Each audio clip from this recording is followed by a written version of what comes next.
taliyaha ciidanka Booliska gobolka Sanaag dhexe Salebaan Ducaale Ubaxle oo hareer joogan madaxdii iyo saraakiisha kala duwan ee ciidanka Booliska gobolka Sanaag ayaa amiir culus ka soo saaray kulamada siyaasiga lagu qabanayo hoteelada magaalada Ceergaabo waxaana sidoo kale ay fariin u direen mulkiilayaasha hoteelada kuwaas oo ugu baaqeen in la soo socodsiiyaan ciidamada Booliska cidii ka dhagaadagtana ay tallaabo adag ka qaadi doonaan waxaana taliyaha ciidanka Booliska gobolka Sanaag dhexe Salebaan Ducaale Ubaxle oo arrimahaasi ka hadlayay waxa hadaladiisi kamid ahaa sidatan waxaan leeyahay arinta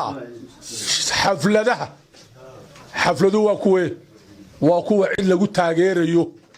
ama cid lagu caleema saarayo ama cid lagu mucaaradayo waa in la soo ogeysiiyaa maamulka gobolka waa in la soo sharciyeystaa oo sifaha sharciga loo soo maraa oo lala soo socodsiiyaa maamulka gobolka haddii kale cidii kale ee dadka xafladda qabata ee dadka isu soo saarta ee kicin samaysa waxaan u arkaynaa cid nabadgelyo darro abuurtay oo bulshada ku ah khatar nabadgelyo darro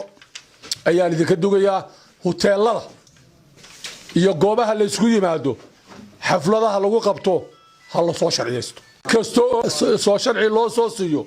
oo maamulka gobolku soo ogolaado oo aan khatar ku ahayn amniga waana la shaqeynaynaa waana gacan siinaynaa waana ilaalinayna ana taliyaha ciidanka Booliska gobolka Sanaag dhexe Salebaan Ducaale Ubaxle oo hadalkiisa sii wata uu ku gooday waxaan kaloo halkan ka salaamayaa bulshooyinka ku nool gobolka Sanaag dhammaan mid magaalo jooga iyo mid joogaba waxaan kaloo halkan ka salaamayaa ciidankayga booliska ee aan odayga wahay waxa aan taabanayaa muqaadaraadka lambar 1 oo aan maanta media isugu yeeday muqaadaraadka waa ogtihiin ninka xalay gurigiisa laga soo qabtay khamriga tirada badan leh eedaysanaha guriga iska leh mulkiilaha leh iyo cidii ku jirtay ee ka carartay sharciga waxa ay la mid tahay qof khamri lagu qabtay oo kale mana deyn sharcigan horkeenina qofka gurigiisa ka kireeya kii gaadhigiisa saara kii hubkiisa siiya waa la mid weey waxa aan cod dheer ku leeyahay bulshada la dagaalama muqaadaraadka iyo waxyaalaha xun ee bulshada nabadgelyo darrada ku abuura waxaan leeyahay la dagaalama ninka gurigiisa khamri ku iibiya ama gaadhigiisa saara ama gacan siiya ama taageera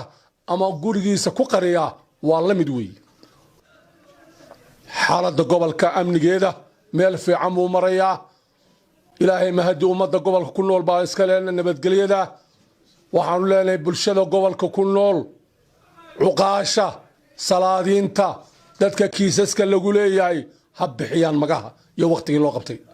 war magaha bixiya nabadgelyada haddii kale khatar ku tahay wixii lagu heshiiyay haddii la bixin waayo dhammaantiin waxaan aad iyo aad ugu hambalyeynaya ciidankayga booliska ee aan odayga wahay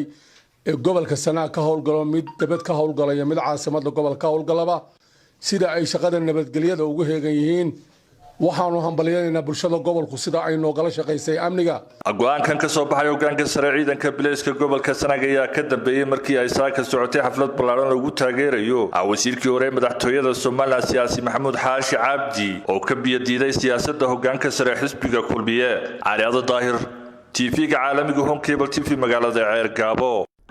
maxaad ka faa'iidaa inaad lacag ku shubato kaarkaaga Somtel internet xawaare leh iyo ku hadal muddo dheer ayaad ka faa'iidaa